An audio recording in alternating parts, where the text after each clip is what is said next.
Morning, good morning. It is July the 30th. We're nearly in August. It is 10:30 in the morning, Tuesday morning.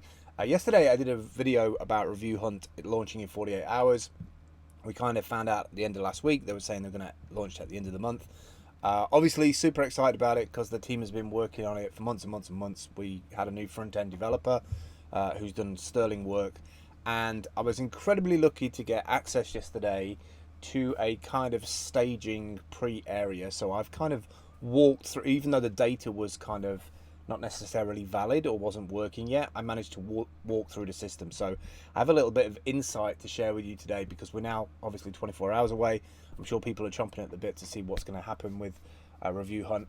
The good stuff is it's exactly like I expected it to be, and even better on the expectations from a maker's perspective. So the person or a team or brand coming in, the tools that they've got on a dashboard, I think they're going to be very happy with. So I think I want to feed back to you straight away is that the campaigns and the quests are really, really awesome how they're constructed.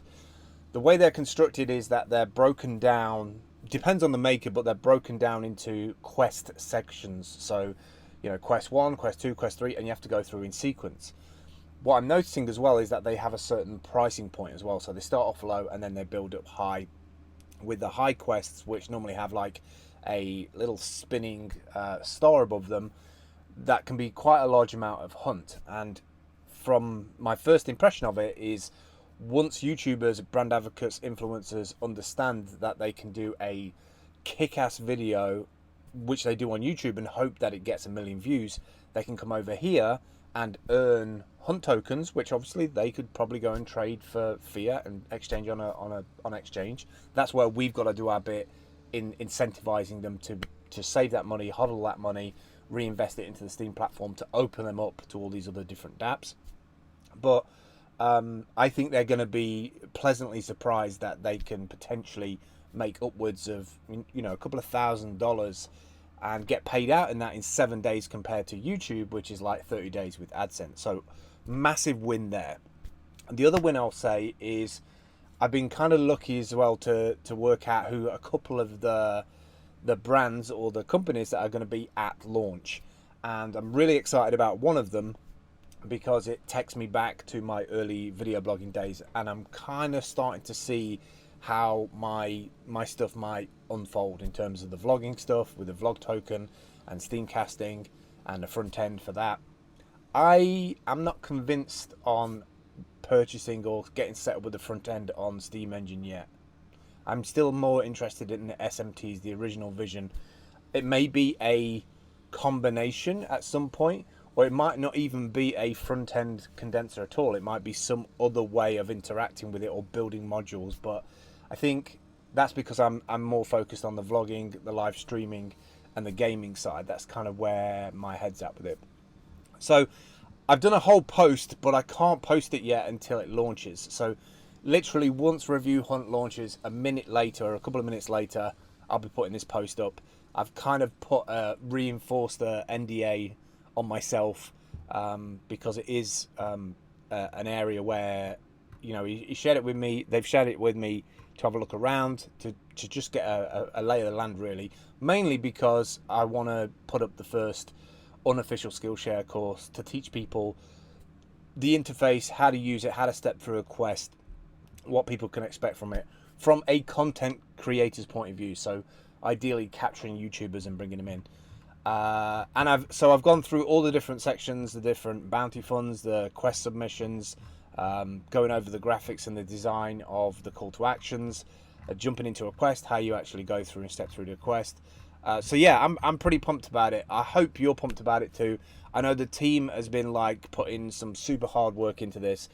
I truly believe from what I've seen that this could be the future of brand advocacy online, with tokenization, being paid in an existing token, ERC20 token, the Hunt token, which already exists on an exchange, on daybit. You can trade it. You can go to CoinGecko. So if you go to hunt.lol/gecko, you can see the price of it. It's jumped up like 20-30% in the last 24 hours. And I expect at launch that we'll see some kind of movement as well. Similar to when the IEO.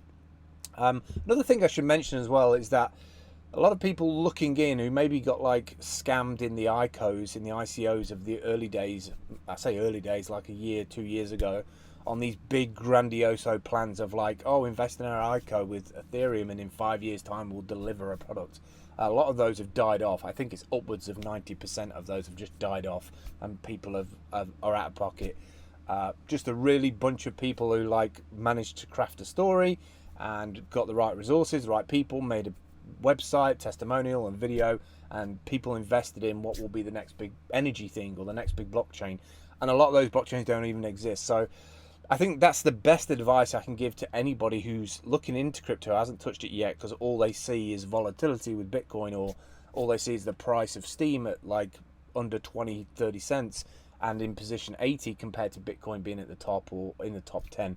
And I would say this is a patience game, right? Do not put money into this that you cannot afford to lose. A lot of this space, because it's tsunami age technology, is a bit intense. But what I will say with things like steemhunt and some of the dApps on the Steem blockchain, ActiveFit for instance, they are a way into this ecosystem where you don't necessarily initially have to put money in. I would say the more you get used to being on the Steem platform, 3 months, 6 months, 12 months in, then if you have got additional funds, maybe you've diversified your working portfolio, then it's a really good investment for the long term. Anyway, that's it. I just wanted to tell you that I'm still super stoked about it. I have seen some preview stuff. It is as good as I thought it was going to be. I can see a whole marketplace for brands wanting to pay for specialist above the fold listings. So there's obviously money that can be invested there. And at some point, hopefully, I'll get to do a conversation with Project 7 about the progress of it, the problems that they've had. I know they're only rolling out the first 3 companies just to check load and everything, which I think is really, really smart. But remember, this is a team of 3 people, right? 2 coders, 1 front end, 1 back end, and then Project 7 is doing all the graphics and liaison and everything with the exchanges. So props to those guys. Like it's been awesome to be a mod on the service, and so hopefully longer this will continue. As a previous brand advocate for 1,000 Heads and a VeriSign and I can't remember all the companies now, but as a previous advocate dealing with the paperwork, right, with those companies, getting paid on time, just the idea of the crypto payments, the crypto exchange, getting people involved, educated about cryptocurrency, this end to end is a perfect example of that.